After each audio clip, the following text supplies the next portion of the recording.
स्वागत है बच्चों आपका अपना ही YouTube channel Guruji for high school में।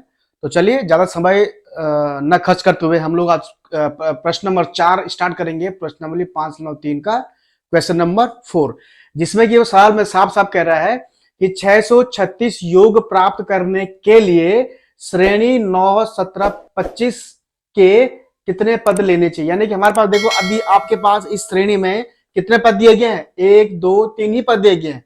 कितने पद लेने चाहिए, सबको जोड़ने पर कितना आ जाए, 636 आ जाए। तो इसी बात को मैं दूसरे शब्दों में यूं कह सकता हूं कि इस श्रेणी के कितने पदों का योगफल 636 होगा। ये वेरी सिंपल, बहुत ही सिंपल क्वेश्चन है। तो चलिए इस वीडियो को और इस सवाल को स्टार्ट करते हैं।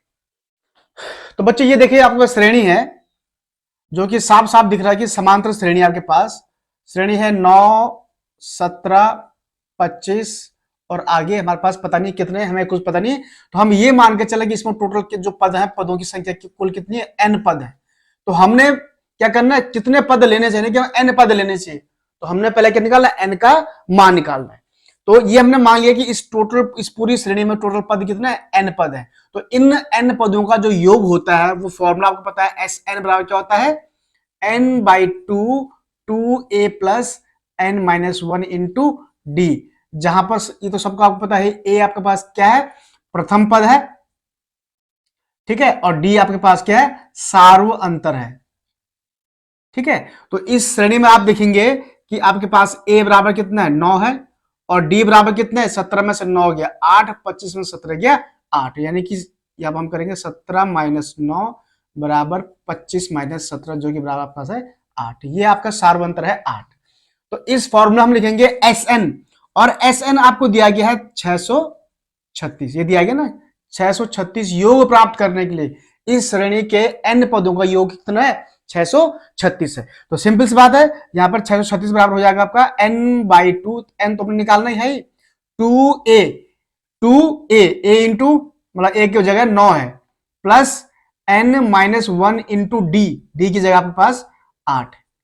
यहां तक क्लियर। तो ये आपको जाएगा 636 बराबर n/2, और ये आएगा 9 दूनी 18, और ये 8 के अंदर गुणा कर देंगे तो 8n-8, ठीक है। इसको थोड़ा सा और क्लियर कर देंगे तो ये आपका आएगा 636 बराबर n/2, बाहर से था, और 18 में से 8 गया 10, यानी कि 8n + 10, अंदर बचेगा 8n + 10, ये +10 बचेगा, 18 में से 8 गया +10 बचेगा, ठीक है। तो ये आपके पास, अब चाहो तो यहां से कॉमन ले सकते हैं, यहां पर ये होगा आपका 636 बराबर, देखो इन दोनों में कॉमन क्या है, दो से डिवाइड हो रहा है तो 2 कॉमन है, तो ये 2 × n/2, और 2 कॉमन लेंगे तो 2 चौको 8, और ये 2 पंजे 10, ये 4n + n अंदर बच जाएगा, ये 2 से 2 कैंसिल, तो कुल मिलाकर बचा के पास 636 बराबर n, ये 2 से 2 कट गया, n इंटू 4n + 5, 4n + 5। अब इस n का अंदर गुणा कर देंगे, उम्मीद आपको समझ में आ रहा होगा। तो 636 बराबर हो जाएगा n इंटू 4n, कितना हो गया 4n², और n इंटू 5 कितना हो गया 5n। ये थोड़ा यहां पर देखिएगा, ये अलग है यहां से, ठीक है, ये थोड़ा अलग है यहां पर। तो कुल मिलाकर हमारे पास एक समीकरण हमको प्राप्त हुआ 4n² + 5n, 636 बराबर, अच्छा इसमें 636 को हम उधर ले जाएं तो इधर 0 बच जाएगा, तो आएगा 0 बराबर 636, पहले 4n लेते हैं, 4n² + 5n, और ये 636 वहां जाके माइनस हो जाएगा, -636। तो बच्चों थोड़ा ध्यान से यहाँ पर देखेगा आप, यहाँ पर आपको एक ये आपके पास एक द्विघात समीकरण है, एक क्वाड्रेटिक इक्वेशन है, 4n² + 5n - 636 बराबर 0। इसका आपने ये मूल निकालना, यानी कि n का मान निकालना है। तो n का जो भी मान होगा वो क्या होगा, पदों की संख्या हो जाएगी। तो अब हमारा नेक्स्ट काम जो है वो क्या है, इस क्वाड्रेटिक इक्वेशन को सॉल्व करना, यानी कि इस द्विघात समीकरण को के मूल निकालना। तो द्विघात समीकरण मूल देखो जनरली होता है कि हम लास्ट का पद c और a का गुणा करते हैं, और फिर उसके ऐसे 2 खंड निकालते हैं जिसका योगफल या अंतर 5 हो और गुणनफल इन दोनों का गुणनफल बराबर हो, लेकिन उसमें बहुत टाइम लग जाएगा। तो उसके लिए हम क्या करेंगे, विविध कर वाला जो फॉर्मूला होता है हम उसको यूज करेंगे। तो मैं एक काम करूंगा, यहाँ पर थोड़ा ये ऊपर वाला हिस्सा मैं मिटा देता हूं, ये समीकरण मैं लिख दूंगा, और फिर उसको हम आगे क्या करेंगे, b² - 4ac वाले फॉर्मूले से क्या करेंगे, सॉल्व करेंगे। तो चलिए मैं यहाँ पर इसको मिटा, तो बच्चों देखिए ये रहा आपके पास समीकरण, मैंने यहाँ पर लिख दिया है, बाकी मैंने मिटा दिया है। जिसको जहां पर कोई चीज छूट गई है तो वो अपना पीछे वीडियो को रिवाइंड करके देख सकते हैं। तो यहाँ पर देखो ये आपके पास जो फॉर्मूला ये A X square plus B X plus C बराबर जी वाला टाइप का है। तो इस तरह से, क्योंकि इसमें बड़े बड़े गुणनखंड है, बड़े बड़े इसमें आप कैलकुलेशन करने की आपको जरूरत पड़ेगी, तो उसमें टाइम बहुत ज्यादा लग जाएगा। तो उस टाइम से बचने के लिए आपके पास, आपको पता है कि इस तरह के जो द्विघात समीकरण होते हैं, क्वाड्रेटिक इक्वेशन होते हैं, उनका जो मूल होता है एक्स बराबर क्या होता है, minus B plus minus under root B square minus 4ac, B मतलब जो बोला था मैंने, अपॉन 2 इंटू ए, इस फॉर्मूले के हिसाब से। ठीक है, ये ए जो प्रथम पद वाला ए नहीं है, ये इस समीकरण वाला ए है। तो इसके हिसाब से जो n बराबर जो फॉर्मूला बन जाएगा वो क्या बन जाएगा, माइनस, देखो फॉर्मूला माइनस बी, बी ये बी की जगह क्या, ये 5 है, तो minus 5 plus minus under root B square, यानी कि 5 का स्क्वायर 25, 5 का स्क्वायर मैं लिख देता हूं, माइनस 4 इंटू ए की जगह है 4 इंटू सी की जगह है -636, थोड़ा ध्यान रखिएगा, अभी पूरा अंडर रूट है, और इसका ऑब्लिक में यहाँ पर 2 इंटू ए, यानी कि 2 इंटू 4, ए की जगह क्या है 4 है। या बच्चों को ध्यान रखिएगा, ये जो ए यहाँ पर मैं लिखा है ए, ये ए प्रथम पद वाला ए नहीं है, वो ये वाला समीकरण वाला ए, थोड़ा ध्यान रखिएगा इस बात का। ठीक है, तो ये n बराबर हो जाएगा, क्योंकि यहाँ पर n था तो इसलिए n लिया, यहाँ पर x था तो इसलिए x लिया था। ठीक है, मूल निकालने के लिए, तो -5 प्लस माइनस अंडर रूट, ये आएगा 25 माइनस, ये आएगा 4 को 16 और इंटू, देखो माइनस इंटू माइनस क्या आएगा आपका, ये प्लस हो जाएगा, थोड़ा ध्यान दीजिएगा। तो ये 16 इंटू 636 और ये ऑब्लिक 4 दूनी 8, यहाँ पर कर दिया, यहाँ पर न करके मैंने ऐसा ऑब्लिक में कर दिया। तो ये -5 n बराबर -5 plus minus under under under root 25 प्लस 16 के 96 हो गया, 9 16 48 से 9 57, 5 और 16 के 96 पर 5 101, तो ये 101 76 आ गया। ठीक है, और ये ऑब्लिक इंटू 8। अच्छा, ये n बराबर एक और लाइन हो जाएगी, -5 प्लस माइनस, इसको तो जोड़ देंगे तो आ गया 25, सॉरी यहाँ पर, हाँ 6 5 11 हो जाएगा, और 7 2 1 10 हो जाएगा, 1 1 2 हो जाएगा, और ये आपका 10, तो यानी कि 10201। ठीक है, ऑब्लिक 8 ये आपका। अच्छा, इसका ध्यान दीजिएगा, ये थोड़ा सा मैं यहाँ पर, उम्मीद आपको दिखाई दे रहा हो, तो ये n बराबर हो जाएगा -5 प्लस माइनस 10 201, यानी कि इसका आप जब वर्गमूल निकालोगे तो इसका वर्गमूल निकलेगा 101।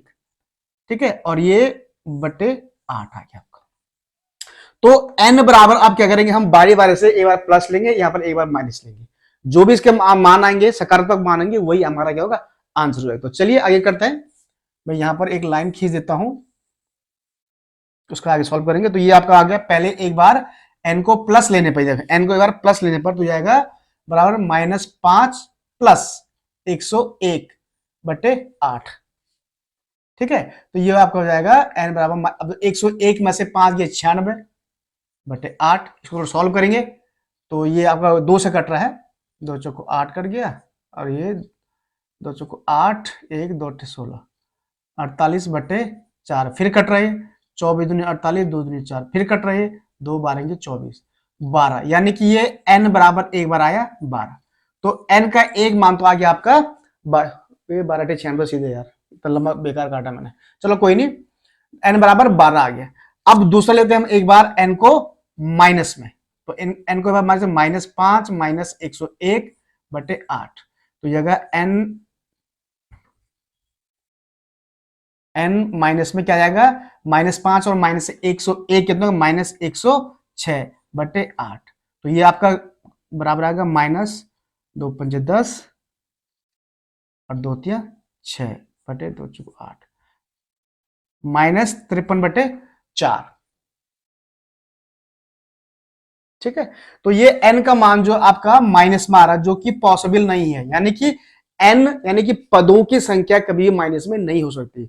अगर मैं बोलूंगा इस लाइन में जो है 8 लड़के खड़े हैं, तो 8 तो पॉजिटिव साइड, लेकिन मैं ये नहीं कह सकता कि इस लाइन में -8 लड़के खड़े हैं, यानी कि पदों की संख्या माइनस में नहीं हो सकती। तो यानी कि हम ये वाला पार्ट नहीं ले सकते, हम कौन सा वाला पार्ट लेंगे, n बराबर 12, n बराबर 12 क्या होगा, सही आंसर होगा, सही उत्तर होगा, सही उत्तर होगा।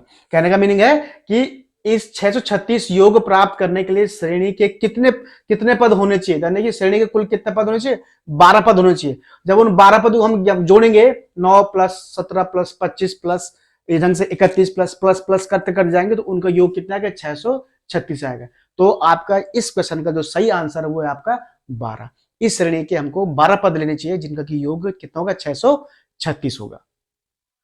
तो स्टूडेंट्स, उम्मीद करता हूं ये सवाल और इसका जो सॉल्व करने का तरीका है वो आपके समझ में आ गया होगा।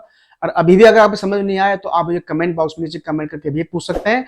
और चाहे तो मेरा व्हाट्सएप नंबर इस वीडियो में आपने नोट कर लिया हो, क्योंकि इस वीडियो में मैंने खंड खंड करके अपना मोबाइल नंबर दिया है। तो जो बच्चे इंटरेस्टेड हैं, जो बच्चे मुझसे वाकई में बात करना चाहते हैं, वो मेरा पूरा वीडियो देखें और पूरे वीडियो देखने के बाद ही आपको मेरा नंबर मिलेगा।